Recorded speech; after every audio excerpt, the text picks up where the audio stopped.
Hey, this is Abe. And this is Elexa. Welcome back to the Get Out and Enjoy Life podcast, or GOEL.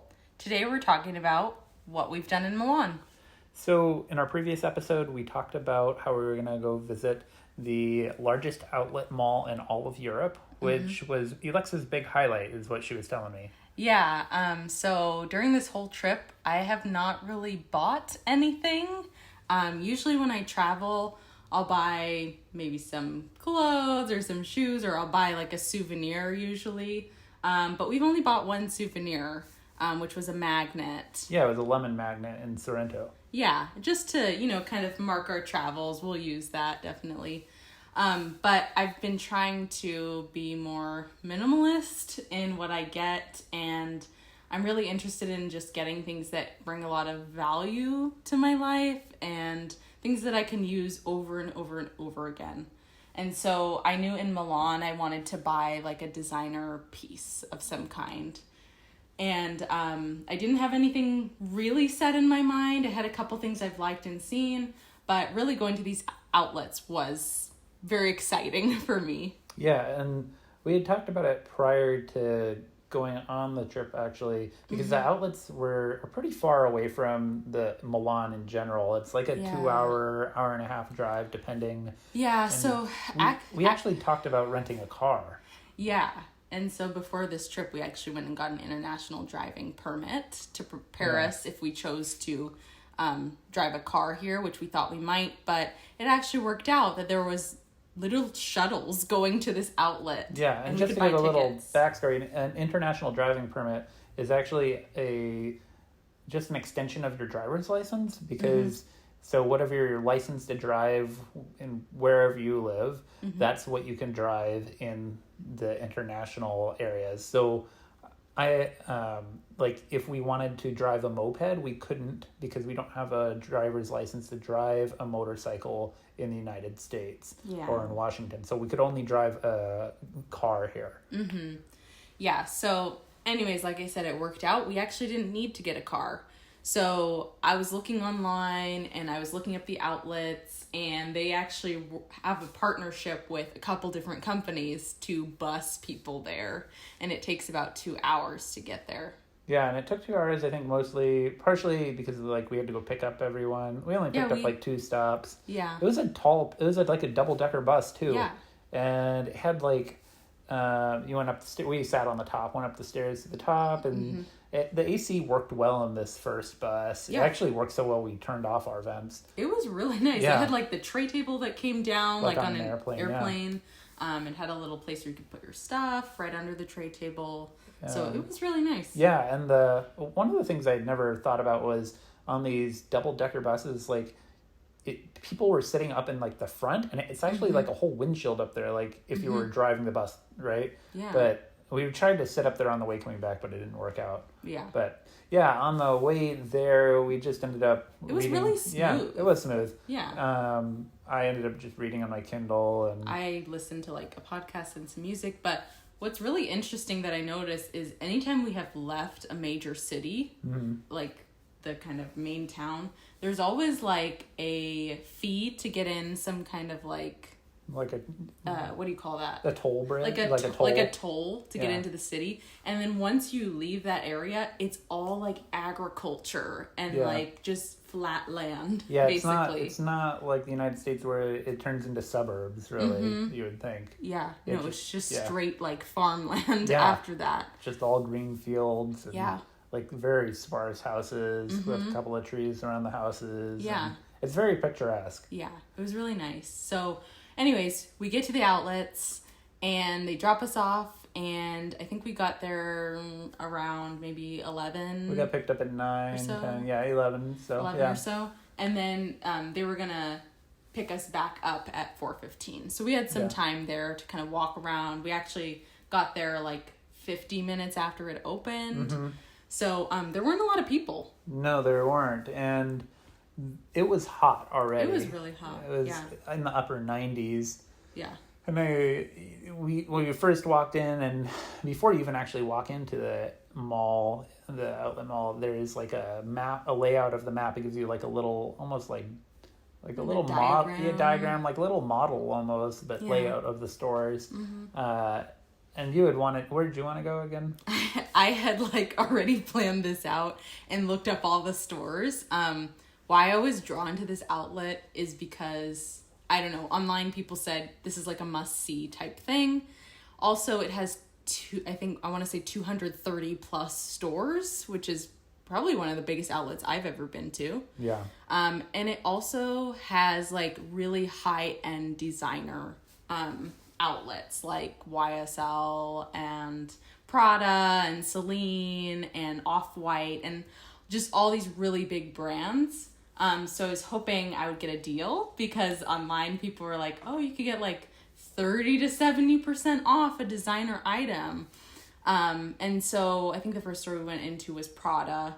And I looked at bags, I looked at shoes, I looked at all kinds of different things. And what was really nice is the people in the store, the employees, actually just let you browse. Like, nobody really came up to us except at the end, towards the end of when we were shopping. But they just let you look at everything and pick up everything. And like, you know, whereas if you go to like a designer store, like here in Milan in the main city center, you know, they're going to come up and ask you like, oh, do you want to touch Even this? In the United States as well. Yeah.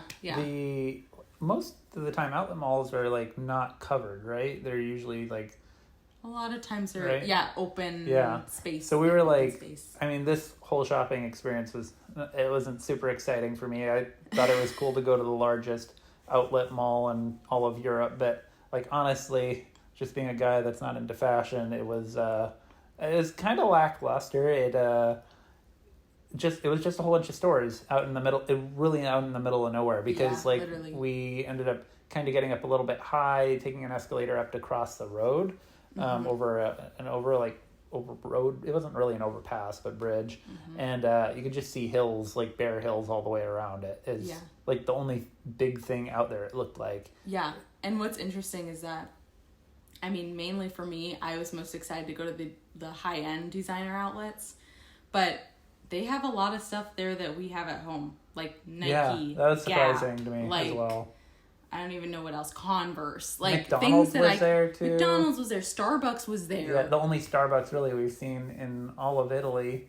I've seen it a couple places. Oh, okay. Like only in the train station. Oh, that's right. There was one in the train station. But yeah, it had a lot of American brands. Yeah, or there was things that like are really big. There was like North Face there. Columbia was there. Yeah, Columbia was there. I'm trying to think what else. And so we really didn't go into those stores as much because that's something we could get at home. Also, I always thought of like outlet malls. Not that I go to them a lot, but I always thought of them as like clothing and fashion stores. But they had like Le Creuset there. They had like another cooking type store, like travel stuff. They had toy stores. Yeah, they had like one toy store. So it was really big. It was really hot. So we would like play the game of like, even if we weren't really wanting to go into a store, we would go into it anyway to just go cool down for a little bit. Yeah. And then pop back out and try to figure out where we're going to go next. But we actually couldn't even, I wanted to go back to, is it Burberry? Yeah. That was one of the stores we wanted to go to, and there was a beautiful jacket there that I think would have looked really nice on Abe.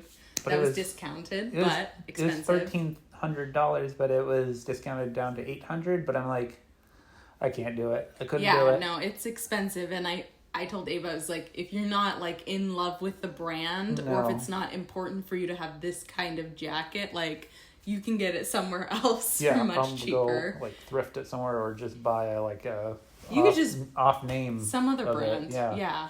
You don't have to get a Burberry jacket. No, definitely not. Although, I will say, they had the best outlet store out of all of them. Burberry did, yeah. I was kind of... It was the largest, I think, is why it was good. It was. And they had it had lot of so many things. options. Yeah. It had the men's side. It had so much stuff for men. It had coats and belts and bags and shoes, and it had the same thing for the women. It also was the biggest store. I mean, I was kind of like, some of the stores, like YSL had like a line outside, and it wasn't even that big. Once we actually got inside, there weren't too many options. Did you end up buying anything here? I didn't end up buying anything, which was the sad part for me. Because we got bussed into this. We took a whole day. Yeah, we paid like 22 euros a person to get bussed into this place. But we did go out to eat. We had coffee. I mean, it was a whole day. It was an experience. I'm not sad about it, but I just thought it was funny. But I was sad, but also here, I'll say this. I was sad I didn't get anything. There were really good deals there. But like any of the bags that I was looking at, because I didn't necessarily want a clothing piece. I wanted a bag or a belt or, something like that. They were discounted for sure. Like I saw some bags that were usually like 2,000 euros, be 1,100 euros. I mean, it was a discount, but unless you really love that bag, I wouldn't get some of those pieces.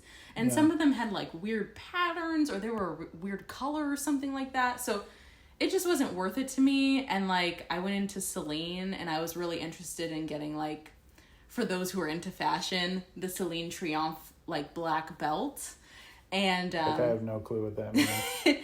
Anyways, those who get it will get it. But anyways, I was hoping they'd have like some belt selections, even if it wasn't that specific piece. And they didn't really have anything. They had 2 belts that were weird colors. And it just I didn't feel like spending that money on that. Yeah. I did look at these Prada ballet flats also that I was kind of interested in, but then I was like, like I can get ballet flats that are cheaper. So, anyways, that was like our day there. We did end up like going out to eat, having coffee. Like I forget what it was, but it was like an udon. Wagamama. Is what it was called. Like, udon and things like that. Mm-hmm. So it was nice to eat a different type of food. And we got to take our time there. Yeah. Abe got to see some stores he was interested in, like with luggage and things like that. And then we ended up catching the bus back. Unfortunately, they didn't have the exact same bus that we were on. Mm-hmm. The AC didn't really work in this bus, and they didn't have the fold-down tables. I mean, all that's like luxury, right? Yeah. But the AC not working was a little bit of a little warm downer. So we're sweating a little bit, but we got back to Milan without any hiccups, and we actually, instead of catching an Uber back from because we got picked up at the train station, so instead of catching an Uber back, we used the rail system, the subway system. The metro, yeah. Mm-hmm. So, and that worked out well. It was really nice. Yeah. It's nice because it's pretty cool underground. It goes underground. It's almost like a little subway. Yeah. And then we only had to walk underground. Yeah, and then we only had to walk like 9 minutes or something. Right, and it was only €2.50 or 40 or something like that. Yeah, it was really cheap. Yeah. And then, the following day, it's been really hard to find things to do here in Milan. Yes. Just with it being the down season for, because the Italians are all traveling right now, especially in Milan, everything's closed. Yeah. Not everything, but a lot of things are closed. And we were going to go see the Galleria. Yeah, it's basically like one of the oldest shopping malls, I think in Italy, might be the oldest. And it has a bunch of stores, it has restaurants, but it has this beautiful, like, huge arches with beautiful, like, windows. It's all like glass. Sky. It's almost like, it doesn't even have, its roof is made out of glass is what it looks like. So it was pretty amazing to see. Yeah, we were going over there and got off the metro, walked actually right past it without even seeing it somehow, and we walked past like a department. It looked like kind of like a department store. It was kind of like a mall. It was called like La Renaissance. But walking in there, we didn't even know what it was. Yeah, so we go in. Kind of looked like a Macy's to me from the outside. Like there was all the makeup, all the people selling the makeup in the front there. Yeah. We walked in. It was like the AC really worked in there. Oh my gosh, it was really nice. And it was huge. It was 7 floors. Yeah, we didn't even know it was 7 floors. It had it had -1 floor. Yeah, before like a basement kind of. The floor you walked in on was 0, and then we must have missed the map or what, but when we walked in, we just took escalator after escalator after escalator after escalator up. Yeah, and we're like, where does this end? Holy smokes! And at the top, it was kind of like how Nordstrom does. They have like a restaurant, restaurants. They had restaurant. The whole top was restaurants. Yeah, and a little coffee stand. So yeah. But that was like an off find. Like we weren't even planning on going there. We weren't. We were planning on going to the Galleria. Yeah. But yeah, in this like, and I can't call it a department store, I guess, because it's a huge mall. Literally. Yeah, it's basically a mall. So like every major high end brand of like luggage, of shoes, of bags, anything like that. At me for calling it a department store. It's not even. Got everything. Because like it's a whole bunch of different stores. Yeah, but it's not like stores though. It was like laid out. They all have their own like section employees that work for them. It wasn't like, because the reason I got confused with it was because it was like a full on like department store where there's no walls separating anything on the floors. It's just right. That's what was interesting. It's like it's all like an open space, basically. Right. So, like, when you go to, like, Dior, they just have one little section. Yeah. And it's, like, it's not their own store. It just says, like, Dior there. Then there's the counter. Then there's all the bags lining, like, up to the counter. Yeah. And then that's that section. And they have their own employees that work for them. And then you go next door. And then it's, like, Louis Vuitton. And they have their own stuff. So it was like a department store where there was no walls and separation between the stores, except for like the wall color basically and like the brand name. I didn't even actually like think about putting that into words until we talked about it. I was like, that's why it looks so different. Yeah. So we went around to a few places. There were a couple like bags I was interested in looking at. There was one I've had my eye on it for like a couple months, and I went to actually go try it on, and I didn't love it. And so I was like, I'm, gonna think about that. I'm gonna step away. Show me the price, which was cheaper than in the United States. And I was like, I didn't love it. And I'm on this kick of I want to really find pieces that have a lot of value I'm gonna keep for a long time. And so I made Abe go up and down all of the... Hey, we got our steps in, so that was good. Yeah, all of the floors. We even went to the men's section. We actually looked at the same Burberry coat. Oh my gosh, and it was 2,000 that was at the outlet. It was there. 2,000 euros instead of 890. And the lady actually said that the material is the same at the outlets and here, which I feel like is not always true at home. Sometimes the quality... is a little bit less. And I don't wear anything designer by any means, and I'm just a regular, like, wear a t-shirt and shorts or jeans or whatever. Yeah. She's like, I'm like, well, what if it gets dirty? She's like, well, you're not throwing it in the washer at home. And I'm like, oh, man. We need to dry clean this. This is not for me by any means. No. So... Yeah. And I was like, Abe, nope. Don't get anything you don't like, that feels like, valuable to you. No. But anyways, we keep walking around and I was like, well, I want to go see if I can find that belt I was looking for. And so we go over to Celine and I find the belt, but then I'm like, oh, let me like look around at the bags too. And I see a couple bags that start to like catch my eye. So I start trying them on. And then I'm kind of walking away and I see this one sitting on the counter and I'm like, ooh, like I don't have anything like that. And I didn't intend to buy a Celine bag. I was like maybe gonna buy something from Isabel Marant or like Louis Vuitton or something like that. And I passed it and I was like, I have to try this on. So I start trying it on. I'm like, oh, I hope nobody was looking at this. And the sales associate comes over and she tells me that they have another color in the same bag. So I try on different ones. And it actually was kind of a hard decision because one is a really like classic, very trendy bag right now. And one is not. It's more of like the classic kind of canvas that Celine uses. And she talked to you about like basically like where do you live, like in Washington State, and it's can rain there more than other places. Yeah, she talked about the durability actually of the leather versus the canvas. With it getting wet.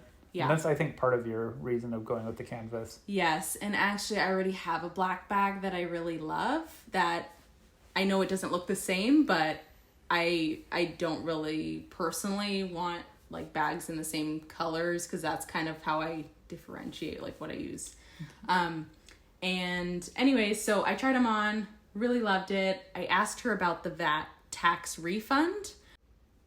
And when I asked her about this, she told me I had to go up to the 6th floor to fill out the forms, ask questions, and things like that. So Abe and I went up there. And the person on the 6th floor, she was very helpful. I forget what the actual name of the company that does the tax refund. Global Blue, yeah. Mm-hmm. So she was able to tell us exactly how we were going to have to package the bag that you're going to buy when we go to the airport. Yes. That it has to be in the luggage. In my checked luggage. Yeah, in your checked luggage, which doesn't totally make sense to me.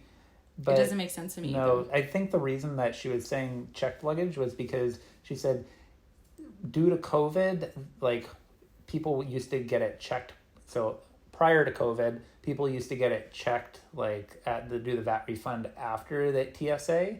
And then they would do it at their, like, kiosks or whatever after TSA. Mm-hmm. And then during COVID, they shut down all of that like, after TSA, the tax refund areas. And so now the only area to do it is when you check your luggage. So I'm wondering if that's why she had said it. But what I was thinking is that I didn't think we have to go to the Global Blue station. Right. But they're not checking our bag. They're not checking our bag, but I have to open it up and show them it's unused. She also said you can't, like, carry it on. You can't carry it there. I was wondering after I show them, can I carry it on? I'm wondering that as well, because then it's like you've done the tax refund and also things. It's like if you lose that suitcase, that bag is gone, and it was not cheap either. Yeah. So yeah, it's an interesting process. Yeah. It's one of the other things that Elexa had been reading was it could be anywhere from like 12 to 22%, and we're kind of stuck on this 22% because it was the highest amount. Online, it says the standard for Italy's VAT tax is 22%. Yeah. But I'm kind of confused because at this specific place we went to get the bag, is that because we're paying part of that percentage to, like, does Global Blue get part of that percentage? Is what I'm thinking. Because I've heard of other people going other places and only getting a small percentage back. Right. But even at the outlet mall, they said we would only get 12% there as well, because we had asked someone there at the and I wonder if it's different if you decide, like, hey, I'm gonna go. Actually, no, that wouldn't make sense. I'm wondering if it has to do more if you pay in card or pay with cash, because that had been brought up by the lady as well. So yeah, I also think there's an option to actually, if you go to the airport right after, you probably can get the higher percentage, is what I'm guessing. Possibly. Because you have to do it within the same day. Right. And so it made sense for us to use Global Blue to do it because it was right there. Right. And we could process the VAT leaving like 3 days later already. So, yeah. And what we also learned is because we're flying out back to the US from a different country, like have basically like a transit stop. Yeah, over in Germany. It's only like a 2-hour layover. Yeah, we thought that I would have to do the VAT refund form and all this in Germany, and we had a very tight, like, layover. It wasn't that long. But they basically said we could do it in Rome. It's as long as you check your luggage in Rome and don't re-get your luggage. Take it back out, before you cross back over. So I'm going to get a good amount of money back. They tell you right then what your estimated amount is going to be back to your card. They can just put it on your card, Yeah, and so cool. I got a really amazing deal on this bag. Yeah, so the whole shopping experience, it was, is neat. We went, one of the fun things for me was like in the -1 floor where they had like a coffee shop, and then they had some like kind of like just like an up and coming electronics, and they also had Rimowa suitcases, which those are hella expensive. I went and looked at them and very nice. I mean, they're super nice, and contemplated them for a while, but ended up deciding that it wasn't for me, just because I would be honestly so worried about losing it.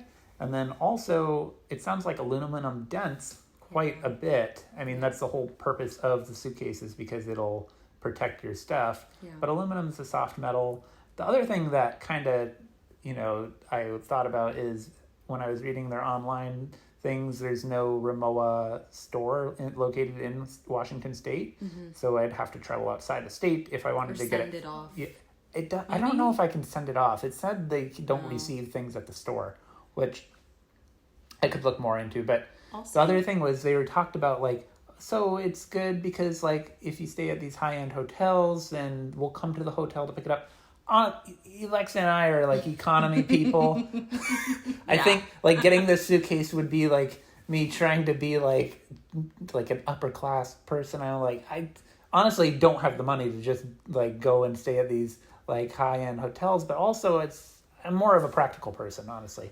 Also, I will say, I think part of the reason also you started to not be interested in it was because during this trip, our suitcases have been through it. Yeah. They have gotten beat up, bumped, scratched, anything.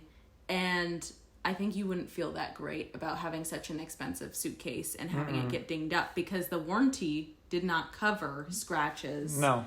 Or certain cosmetic things that happen to the right. bag. And even the sales associate at the store is like, yeah, these aren't covered. And what people do is they just put stickers over them to cover it, which so regardless, there's other aluminum suitcases out there for half the price. Yeah. I'm not, putting Rimowa or under the bus or anything like that, but it just, for my case, it wasn't for me.